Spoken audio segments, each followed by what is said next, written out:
Hello there, lovely people, it's Alex from Nintendo Life here, and today we're going to be looking at a Nintendo Switch Pro controller alternative that costs, well, just about $40, so much cheaper. And it looks a little something like this. Yes, this is the 8Bitdo FC30 Pro. In fact, before we go any further, I just want to clarify that yes, it is pronounced 8Bitdo, it's not 8Bitdo like Nintendo or anything like that, and I have proof. I've got this thing here, this is an 8Bitdo Bluetooth speaker, and when you turn it on, if you listen, 8Bitdo. There you have it, 8Bitdo. Not 8Bitdo, 8Bitdo.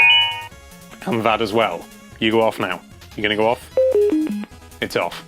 But anyway, back onto this thing. Now, this is basically just a Pro controller. It has everything you need for a Pro controller, except it does have a few sort of things that it doesn't have, and I'm going to list them off early so that I don't forget, because otherwise I might forget. Whilst it does have all the buttons of a Pro controller, including a home and screenshot button, it does not have any motion controls whatsoever. So if you're going like this in Splatoon 2, it's going to do nothing. So do bear that in mind. It also doesn't have HD rumble, it doesn't have any rumble of any kind, and it also does not have an NFC touch point, which is probably less important than the motion controls, but nevertheless, you know, it's worth mentioning. Now you might be thinking, well, I never use motion controls, and I think Amiibo are a waste of money, and that's why I call them Scamiibo, and think I'm very, very clever. Well, I'd say hold your horses just one moment, because it's not all as simple as that. Despite having all the sticks and everything, and all the buttons and everything being hunky-dory, there is a weird thing where if you try and connect this and a Joy-Con to the console, or the Switch console obviously,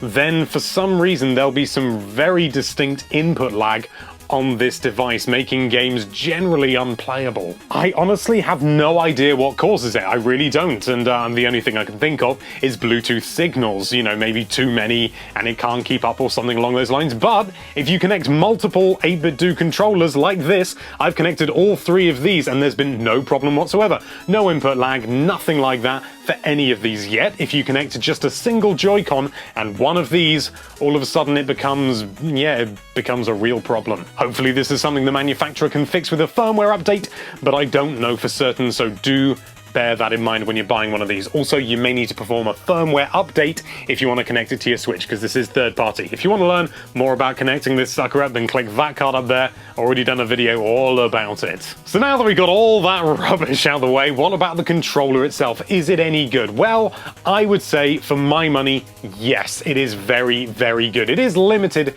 in its application, but even so, if you just want something that isn't the Joy-Cons, you just want something that you can grip in your hand more like that, and that has all the sticks and everything and all the buttons that you need in order to play Breath of the Wild, and you don't care about motion controls, then this is a very, very useful substitute, or indeed alternative if you prefer. And the fact that it's got the D-pad up here means it is perfect, absolutely perfect. Sorry, I thought I did turn it on, whoops. That's the thing I should point out, actually, the indicator LEDs are actually down here in the handle, so when you're playing they don't shine in your eyes, and also it just looks cool, it just keeps it nice and clean. It's a nice touch.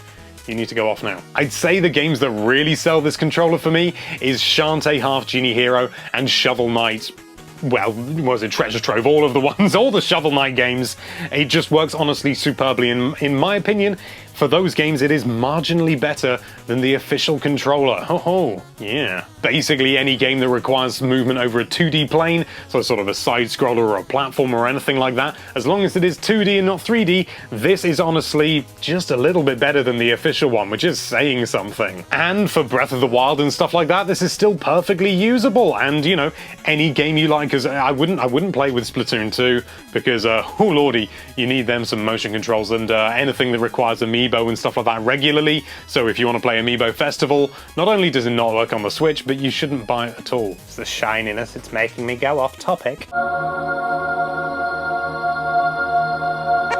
There's one design choice which I really like about this controller. At the top here you've got the L2 and R2 buttons, I think they're called, and L1 and R1 and all that good stuff. And the way that you hold it and the way that you activate them, rather than being sort of separate triggers that are behind, they're just buttons, but you press them with like the joint of your finger on the outside ones and the point of your finger on the inside ones, it genuinely works really well as in a really nice elegant solution to a common problem when trying to create small form factors. Nintendo didn't really manage it with the new 3DS, but this honestly is a very elegant solution to it, and it's lovely. Also, can I just say, oh, this design is just genuinely absolutely gorgeous. Obviously, it's based on the original Famicom controller, and this wonderful sort of brushed brass, or I'm not sure, maybe it's colored aluminium or something like that. I don't know what it is. All I know is it's got this lovely golden sheen. Can I get that on camera?